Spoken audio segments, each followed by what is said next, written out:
What's up, everybody? Welcome back to the channel. My name is Big Cam. Today we are watching 2018's Jurassic Park Fallen Kingdom. This movie's poster is probably the best poster out of all of them. You got Chris Pratt, Bryce Dallas Howard, and that nerdy scientist kid with them, and they're back on the island that Jurassic Park 1 was on, and they go back and the volcano erupts and they have to try and rescue some dinosaurs, but the T-Rex rescues them, and then they get stuck in that little glass ball, they fall in the water, right? Like, there's a lot of interesting things happening in this, right? Like, it's not just, oh, they go to the island to save the dinosaurs. Yes, they have to save the dinosaurs, but there's also a volcano erupting, right? They add like little mixes into this thing. Like, the very even start of the movie, there's a military group team with InGen trying to get a bone from the Indominus Rex to harvest some of its DNA so that they can use it on a future project. But they're on the island. Some of them are underwater, some of them are in a helicopter, one guy's on the ground, and then all of a sudden the T-Rex shows up, starts chasing the guy. And then the guy gets away from the T-Rex and he's climbing up the ladder of the helicopter. And then the mosasaur comes up after eating the guys in the submarine. Comes up, you know, like the mosasaur is badass. You know, only if they could do an entire movie about the mosasaur, but the whole thing would just be on water, where there's a lot of land dinosaurs as well. But every time that mosasaur comes into action, he's a beast. Let's be real. But, you know, I always love old reliable Mr. T-Rex.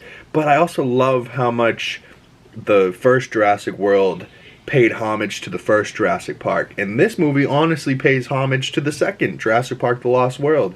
And it's like the second of both their movies. And they have to go back to the island.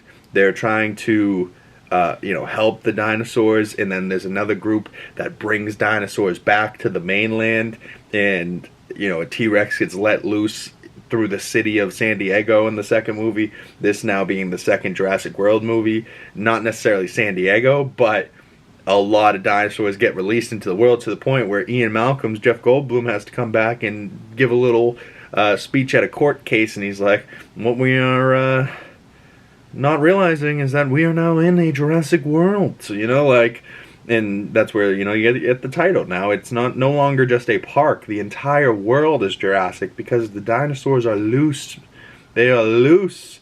And, of course, InGen is still out there creating terrible friggin' dinosaurs that don't exist, called the Indoraptor. I honestly like the Indominus Rex more than this, and if you watched my last video, I do not like the Indominus Rex. I mean, the first time I watched it is okay, but I think I just hate the name so much. Like, could we have called it anything else?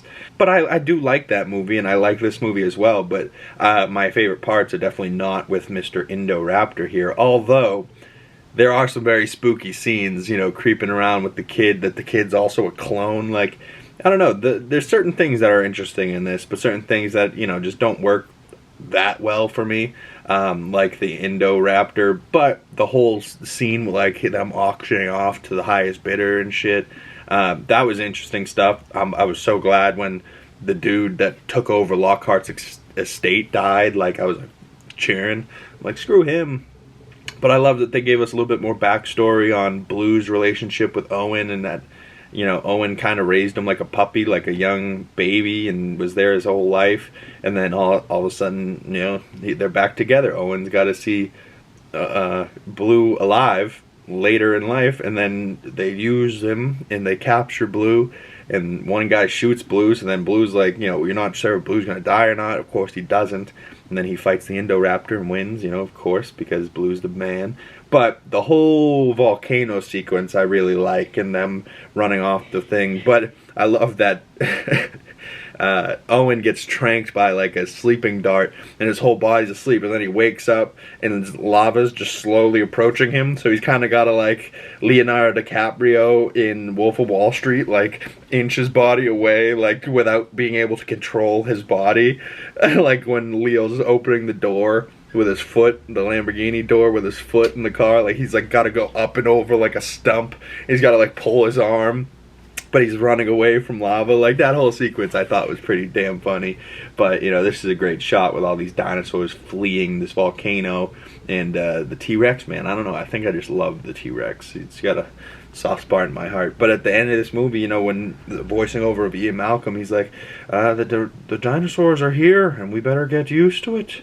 This is all I'm saying. And we get a great shot of the dinosaur going into a lion's pit, and the lion and dinosaur having a little roar off. And, you know, I thought that was a great shot, mostly because, you know, the T-Rex is the king of the food chain, if you would, in the Jurassic era, and the king of the food chain here is the lion. Well, at least in certain food chains. In the ocean, it's probably more like a great white shark, but, you know, we're on land, so the lion is the king of the jungle, and I'm pretty sure this is like the Stone Park Zoo or something. But either way, this T-Rex squares off with a lion, and we have ourselves a Jurassic World. And I like that in Dominion, it's kind of like a culmination of all three trilogies, right? Like, it's a culmination of the Jurassic World, but it also kind of, you know, sends off the Jurassic Park people as well, bringing back Laura Dern, Jeff Goldblum, Sam Neill as Ian Malcolm, Sadie Adler, Ellie Sadler. Did I just dyslexia that back? And Dr. Grant. Alan Grant, that's his name. But yeah, this is probably my second favorite of the Jurassic Park movies. Maybe Jurassic World edges this one out, but I gave this one 3.5 out of 5 stars, so I'm giving, at least for now, Jurassic World Fallen Kingdom the edge over Jurassic World, and of course the OG Jurassic Park is my number one. But I still have Jurassic World Dominion to watch, so I don't know where that sits on my ranking. I haven't seen it since it came out way back when. I don't think it's streaming anywhere right now, so I might have to rent it or buy it. But, you know, it is what it is.